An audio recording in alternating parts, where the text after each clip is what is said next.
Hello, my name is Keith and I am the Woke Pastor.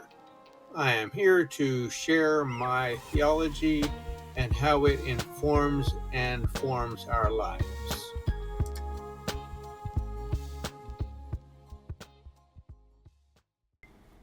Hello, today I'm sharing with you 6 reasons to overturn the Dobbs decision. The first reason is self determination. The right Roe and Casey recognized does not stand alone. To the contrary, the court has linked it for decades to other settled freedoms involving bodily integrity, familial relationships, and procreation.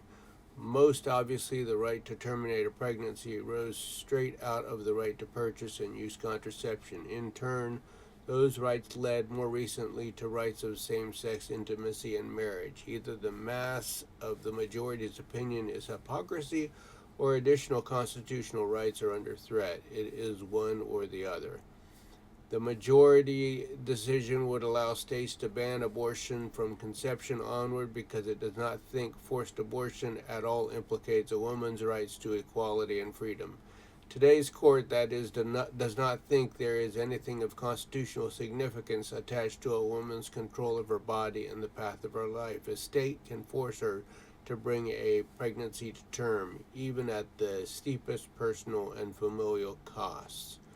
The court's precedents about bodily autonomy, sexual and familial relationships, and procreation are all interwoven, all part of the fabric of our constitutional law, and because that is so, of our lives, especially women's lives, where they safeguard a right to self determination. Neither the federal government nor the states have a right to impose their edicts on the rights of a woman. Removing the rights and freedoms of non incarcerated individuals is unconstitutional. Second reason to overturn Dobbs is medication. The court's decision also sparked concern over access to medication abortion options, including the prescription of medications that have been approved for use by the United States Food and Drug Administration within the first 10 weeks of pregnancy.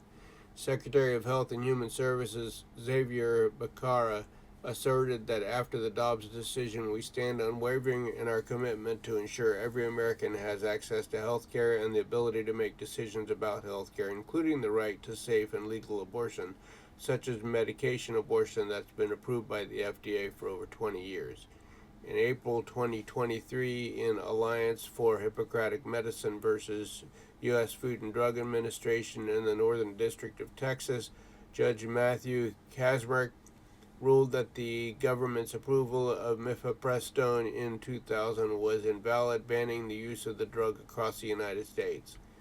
On appeal of the ruling to the Supreme Court, the court ruled to stay the order, leaving the drug available on the market while the Fifth Circuit heard the appeal.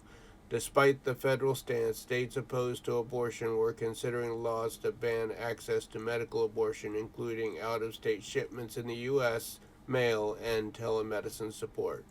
Some states seeking to block medical abortion options are also considering censoring information about this option to residents, leading to potential First Amendment legal battles. Whether such state bans are legal under the Supremacy Clause is yet to be determined.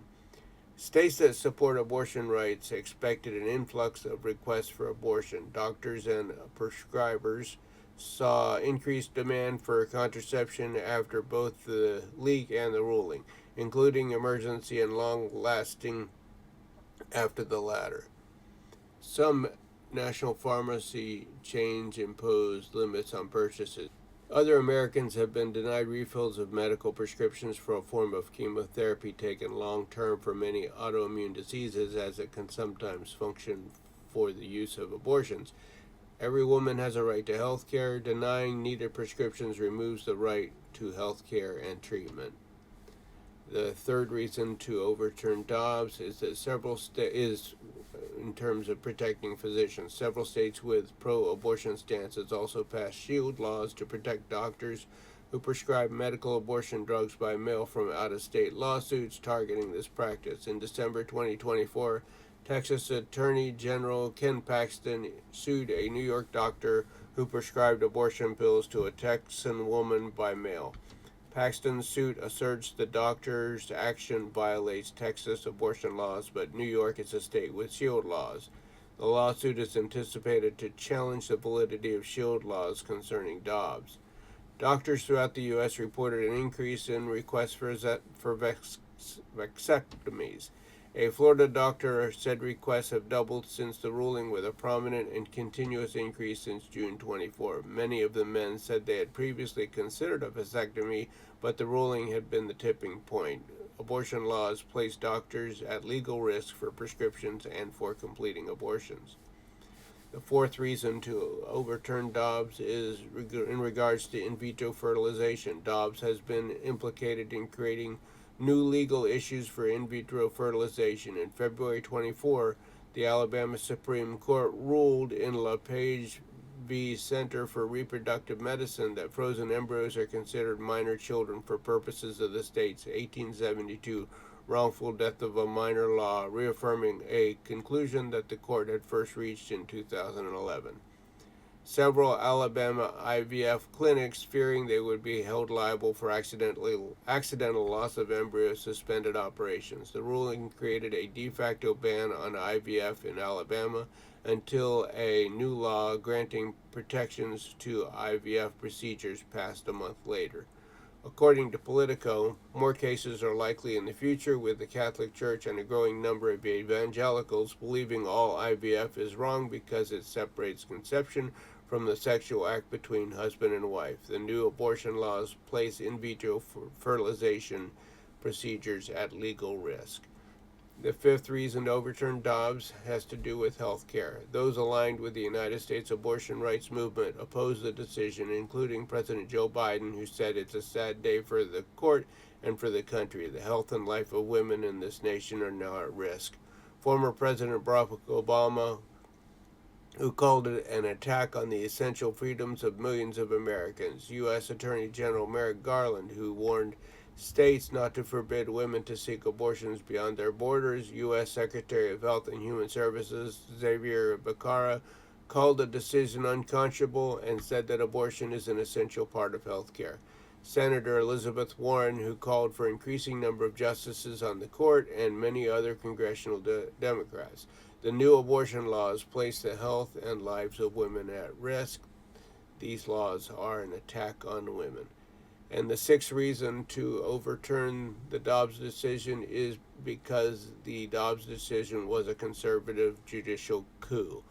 Senator Susan Collins, a Republican who supports abortion rights and voted in the Senate to confirm Kavanaugh, said she felt misled by Kavanaugh, who she claimed said in a private meeting with her that he would respect precedent, assuring her that he is a don't rock the boat kind of judge. Democrat Senator Joe Manchin, who crossed party lines and voted to confirm both Kavanaugh and Gorsuch, made similar comments, saying, "I trusted Justice Gorsuch and Justice Kavanaugh when they testified under oath that they also believe Roe v. Wade was settled legal precedent, and I'm alarmed they chose to reject the stability the ruling has provided for 2 generations of Americans."